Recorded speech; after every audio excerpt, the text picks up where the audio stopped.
बिल्कुल सही पढ़ा आपने टाइटल में कि ये जो शहर है हरियाणा का, ये ऊपर से देखने में बिल्कुल चंद्रमा जैसा दिखाई पड़ता है। क्यों? क्योंकि चंद्रमा का जो दृश्य होता है उस दृश्य की तरह यहाँ पर गड्ढे हैं। चंद्रमा के अंदर जिस प्रकार से जो धब्बे आपको दिखाई पड़ते हैं वो वहाँ के उल्कापिंड द्वारा जो क्रिएट किए गए गड्ढे हैं। उन्हीं गड्ढों को जब आप देखते हैं तो वहाँ पर वो एक दृश्य बनता है। वो का वो दृश्य आप यहाँ पर साफ तस्वीरों में देख रहे होंगे कि किस प्रकार से सड़क के अंदर जो गड्ढे हैं, और इवन यहाँ पर बहुत सारे गड्ढे इसलिए भी दिखाई नहीं पड़ रहे क्योंकि यहाँ पर पानी भरा हुआ है। जल भराव और गहरे गड्ढे दोनों एक साथ, वाहन चालक को बिल्कुल समझ में नहीं आता कि किधर से जाएं किधर से नहीं जाएं। एक वाहन जहां चल रहा है, बाकी पीछे के सभी वाहन उसको फॉलो करते नज़र आ रहे हैं, जैसा कि आप तस्वीरों में देख भी रहे होंगे।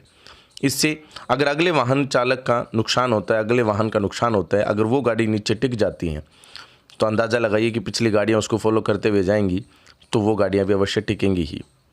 और ऐसा हर रोज़ वाहन चालकों के साथ इस रोड के ऊपर होता है।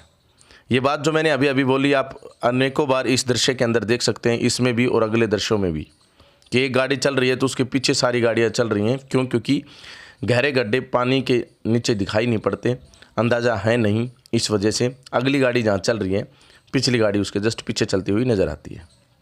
बाकी जहाँ खाली जगह मिल जाती है तो वहाँ गाड़ियाँ रास्ता ढूंढते हुए नज़र आती हैं, इधर से उधर, उधर से इधर, इधर से उधर। और इवन डायरेक्शन जो है वो डायरेक्शन भी बदलनी पड़ जाती है वाहन चालकों को। ये जो सड़क है ये सड़क काफ़ी महत्वपूर्ण सड़क है। क्यों? क्योंकि कनीना शहर के बीचों बीच से होती हुई जो सड़क है, ये सड़क सतनाड़ी, लोहारू, महेंद्रगढ़, बीकानेर जैसे अनेकों बड़े और छोटे शहरों को कनेक्ट करती है दिल्ली से। अगर किसी भी साथी को दिल्ली से आना है, रेवाड़ी से आना है या रेवाड़ी को जाना है तो उसे कनीना के अंदर से होते हुए जाना पड़ता है। यहाँ के बहुत सारे क्षेत्र के लोग भी हैं जिन लोगों को शहर के अंदर काम से आना होता है, और बहुत सारा यहाँ पर रेजिडेंशियल इलाका भी है। जिस रेजिडेंशियल इलाके के अंदर जो लोग रहते हैं उनको भी इधर उधर आने जाने के लिए इस मार्ग का इस्तेमाल करना पड़ता है। साथ में नज़दीकी क्षेत्र के अंदर ही यहाँ पर बहुत सारे व्यापारिक प्रतिष्ठान हैं, और बहुत सारे दोनों तरफ से जो व्यापारी लोग हैं इस दुकानों के ऊपर, जैसे यहाँ इस सड़क के ऊपर दुकानें कर रखी हैं जिन्होंने, उन लोगों को भी काफ़ी मशक्क़त करनी पड़ती है, काफ़ी परेशानी होती है। लेकिन ख़ास बात यह है कि इतनी परेशानी होने के बावजूद, इतनी दिक्कतें होने के बावजूद प्रशासन ने अपनी आंखें बंद कर रखी हैं। प्रशासन सुस्त है।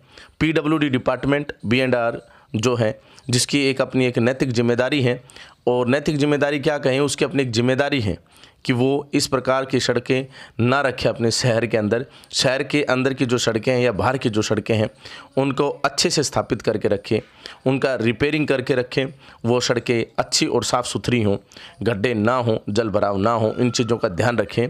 लेकिन पीडब्ल्यूडी जो है वो खाना पूर्ति कर देता है बस।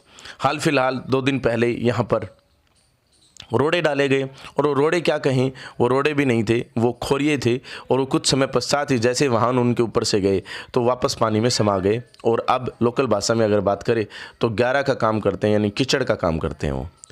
तो विशेष यहाँ पर ये बात है कि जब इस प्रकार से आप तस्वीरों में देख रहे होंगे कि एक गाड़ी जो है जिसको इधर से जाना चाहिए वो गाड़ी उधर से जा रही है क्योंकि रास्ता नहीं मिल रहा है। बहुत ही प्रैक्टिकल बात आप यहाँ पर साफ तस्वीरों में देख रहे होंगे कि यात्रा करने वालों की जो वाहन की जो साइड होती है वो साइड भी बदल दी जाती है।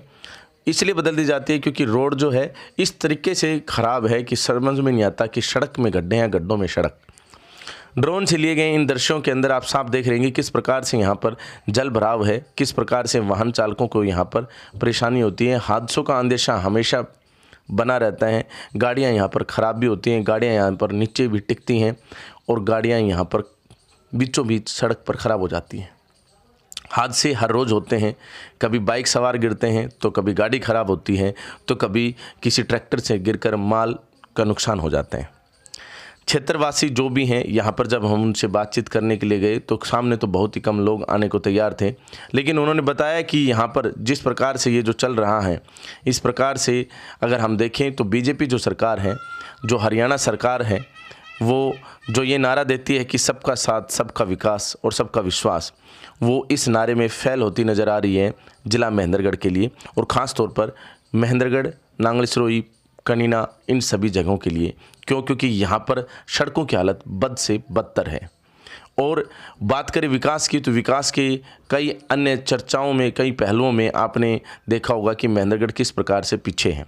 वो तो भला हो कि कुछ शिक्षण संस्थान यहाँ पर बहुत बड़े बड़े हैं, और महेंद्रगढ़ जो विधानसभा क्षेत्र है और साथ में जैसे कनीना है, इसके अंदर काफ़ी स्कूल्स जो हैं, काफ़ी कॉलेजेस जो हैं, उनकी वजह से क्षेत्र का नाम यहाँ पर यहाँ के विद्यार्थी रोशन कर रहे हैं। काफ़ी कवरेज आपने यहाँ पर देखी भी होंगी जो क्षेत्र के विद्यार्थियों की हैं। जैसे हाल फिलहाल हमने एक कवरेज की थी, 500 में से 500 नंबर लिए एक अंजलि नामक विद्यार्थी ने शिलारपुर से। ऐसे ही हमने एक और भी खबर कवर की थी जिसके अंदर सलोनी ने स्टेट में फर्स्ट रैंक हासिल किया, और ऐसे ही IPS दिव्या तंवर की आपने हमारे चैनल पर खबर देखी होगी। तो इस प्रकार से क्षेत्र में यहाँ के जो विद्यार्थी हैं वो तो नाम रोशन कर रहे हैं, लेकिन जो संबंधित डिपार्टमेंट है, जिन डिपार्टमेंट्स का काम है कि यहाँ की जो व्यवस्था है वो प्रॉपर बनाए रखें, जो सरकार की अपनी एक जिम्मेदारी है, वो जिम्मेदारी यहाँ पर ना सरकार ना संबंधित डिपार्टमेंट निभाते नज़र आ रहे हैं। जब भी कोई यहाँ से बाहर से आता है तो उसके दिमाग के अंदर बहुत ही बड़ी इमेज पिछड़ेपन की महेंद्रगढ़ के वास्ते छप जाती है। बहुत सारे ऐसे विद्यार्थी हैं जो महेंद्रगढ़ में वेरियस स्कूल्स में, कॉलेजेस के अंदर हॉस्टल्स में रहते हैं, और वो दूसरे ज़िलों से या फिर दूसरे राज्यों से आते हैं। उनके दिमाग में भी यहाँ की जो तस्वीर है, इस तरह की पिछड़ेपन की तस्वीर छप जाती हैं। जो पेरेंट्स उनसे कभी मिलने आते तो उनकी भी छप जाती है। ख़ास तौर पर बात यहाँ पर यह है कि इस प्रकार से कब तक आखिर चलता रहेगा। कुछ लोग कहते हैं, और इवन डिपार्टमेंट के लोग भी कहते हैं कि अभी तो बारिश है, तो बारिश के समय में सड़क निर्माण कार्य करना संभव नहीं है।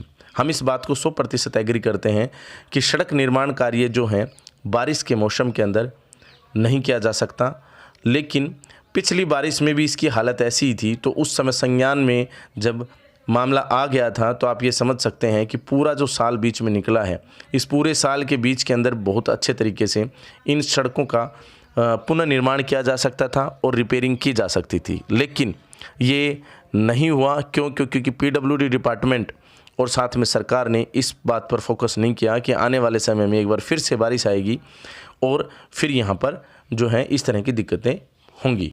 अब कुछ लोग ये कह सकते हैं कि नहीं, यहाँ पर सड़क तो बना दी गई थी, लेकिन वो अब टूट गई बारिश के समय में।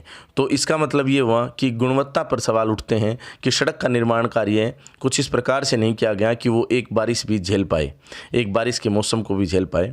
आपको ज्ञात होगा कि बहुत सारे ऐसे शहर हैं जिनके अंदर सालों साल बारिश चलती रहती है, जिसमें अगर हम बातचीत करें तो मुंबई जैसा शहर जिसके अंदर बहुत सारी बारिश आती है, वहाँ पर मैं स्वयं गया हूँ। मैंने वहाँ पर देखा है कि किस प्रकार से वहाँ पर जल निकासी के जो प्रबंध हैं और किस प्रकार के वहाँ पर सड़कें हैं। वहाँ पर इस तरह के गड्ढे देखने को नहीं मिलते, लेकिन हर बार बारिश होती है और बार बार बारिश होती है। लेकिन ये व्यवस्था जो है ये आपके सामने है, जिसमें आपको रोडवेज भी चलती हुई दिखाई पड़ रही है, प्राइवेट बस भी चलती हुई दिखाई पड़ रही है। बहुत सारे लोगों को आना जाना पड़ता है, बहुत सारी गाड़ियाँ आती जाती हैं, बहुत सारे ट्रक और बहुत सारे अन्य कमर्शियल वाहन यहाँ से चलते हैं। बावजूद उसके सरकार का यहाँ पर कोई ध्यान नहीं है किसी भी प्रकार से कि किस प्रकार से हम यहाँ की जो व्यवस्था है उसको दुरुस्त कर सकते हैं। बात करें सरकार की, बात करें उप मुख्यमंत्री साहब की, जिनके पास PWD महकमा भी हैं, सड़कों की जिम्मेदारी जिनके पास हैं, उन्होंने इस सड़क के बारे में बताया है कि ये 4 लेन हाईवे बनेगा और ये तोशाम से बनेगा, लेकिन अभी इसके ऊपर कोई भी कार्रवाई किसी भी प्रकार की शुरू नहीं हुई है।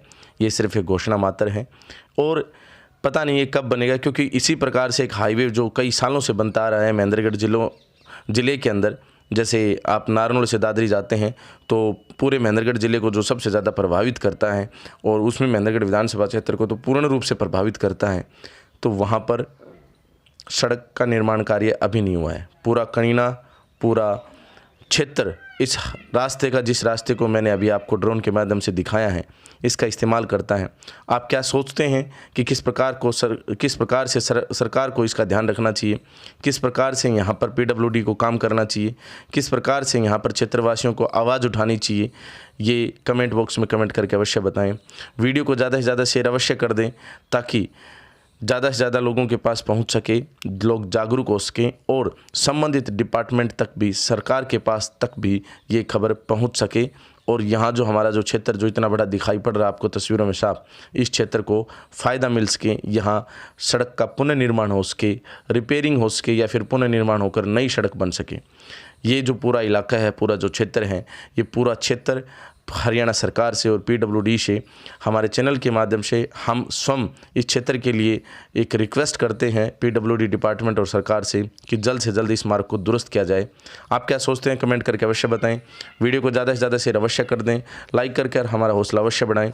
जय हिंद, जय भारत।